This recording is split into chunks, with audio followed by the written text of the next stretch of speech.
Hello বন্ধুরা, আমি Sudip and welcome to filmy retake. এখন আমরা কথা বলবো নেটফ্লিক্সের আপকামিং ওয়েব সিরিজ, যেটার নাম হচ্ছে খাকি দ্য বেঙ্গল চ্যাপ্টার। তার পোস্টার আজকে ড্রপ করা হয়েছে, সেটা কেমন লাগলো এসব বিষয়ে আলোচনা থাকবে।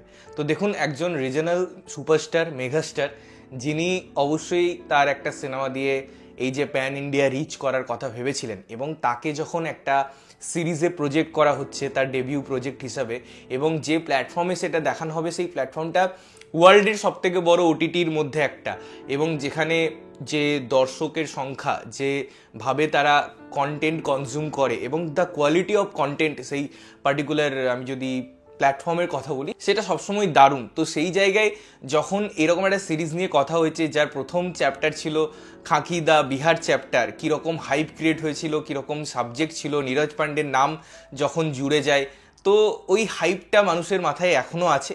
এবং যখন এই বেঙ্গল চ্যাপ্টার নিয়ে কথা হবে, তখন তাবর তাবর অভিনেতারা এখানে কাজ করছেন। আমি জিদ্দার কথা তো অবশ্যই মেনশন করব, তার সাথে সাথে প্রসেনজিৎ দা আছেন, পরমব্রত আছে, এবং আরও অনেক অভিনেতা অভিনেত্রী আমরা বেঙ্গল থেকে দেখতে পাচ্ছি, এবং প্যান ইন্ডিয়ারও অনেক অভিনেতা, বলিউডের অনেক অভিনেতা আছে যারা নেটফ্লিক্সেরই একটা পার্টিকুলার সিরিজের ফেমাস ফেস, তাকেও এখানে আমরা দেখতে পাচ্ছি। তো মিলেমিশিয়ে এই যখন অ্যানাউন্সমেন্টে এলো, যখন অ্যানাউন্সমেন্ট টিজারটা ড্রপ করা হলো খাকির বেঙ্গল চ্যাপ্টারের, তখন থেকেই হাইপ যেন একটা সীমাহীন জায়গায় পৌঁছে গেছে। এবং আমরা যারা বাংলা থেকে বিলং করি, যারা কাজ দেখতে ভালোবাসি, বিভিন্ন সিনেমা, ওটিটি, তাদের কাছে তো এটা একটা উপরি পাওনা ছিল। এবং যারা জিদ্দাকে আমরা ভালোবাসি, তার কাজ আমরা দেখে এসেছি ছোট থেকে, দেখেছি তার স্টারডম, তার একের পর এক কাজে তার বৃদ্ধি, এবং সবশেষে তার সিলেকশন অফ ওয়ার্ক, কিছু কিছু নিয়ে আমরা যদি কথা বলি, যেভাবে তার স্টারডমটা বাংলার অডিয়েন্স ক্রিয়েট করেছে, যেভাবে তাকে ভালোবাসা দিয়েছে। এবং আমি বারবার বলি যে জিদ্দার অভিনয় প্রসঙ্গ নিয়ে তো কথা হয়, তিনি একজন ভালো অভিনেতা, এটায় কোনো সন্দেহ নেই, কারো সন্দেহ থাকার কথাও নয়।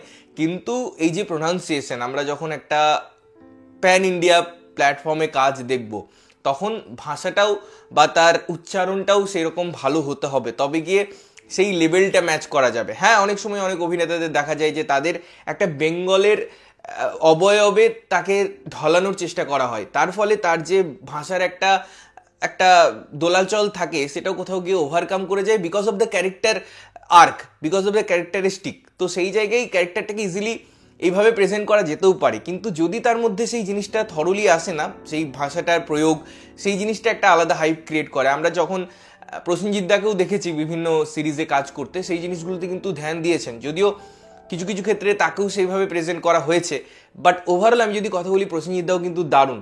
শাশ্বত দা হোক, তার যখন তামিল সিনেমার আমরা কথা শুনেছি অনেক ইন্টারভিউতে, কিভাবে তিনি সেটার জন্য নিজেকে ভেঙেছেন, তার ক্রাফট নিয়ে কাজ করেছেন। তো স্বভাবতই এই বড় সিরিজে কাজ করতে গেলে একটা এক্সপেকটেশন ক্রিয়েট হয়। এবারে যদি পোস্টারটি নিয়ে কথা বলি, একদম সিম্পল, আমরা একটা ওয়েস্ট বেঙ্গলের ম্যাপ দেখছি, সেখানে বিভিন্ন ক্যারেক্টারের আমরা একটা সারিবদ্ধ প্রেজেন্টেশন দেখছি, এবং এখানেই না এই যে সিম্পলিসিটি কথা বলে, অর্থাৎ বিশাল কোনো তামঝাম নেই, বিশাল কোনো ক্যারেক্টার আর্ককে দেখানোর জন্য একটা আমি দারুণভাবে ক্যারেক্টার, একটা ফেস, তার উপরে ফেস, একটা বিশাল কিছু প্রেজেন্ট করার চেষ্টা করছি না। আমি যে লাইন আপটা দেখাচ্ছি, আমি যে একের পর এক ক্যারেক্টারের কোথায় গিয়ে রোল আছে, তাদের মেবি ফেস অফ হবে বা অন্য কোনো দিক থাকবে, এই জিনিসটা না খুব দারুণভাবে প্রেজেন্ট করা হয়েছে। এবং সিম্পল আর্ট সবসময় চোখকে আকৃষ্ট করে, এবং সেই জিনিসটা কিন্তু এই পোস্টারটার ক্ষেত্রে হচ্ছে।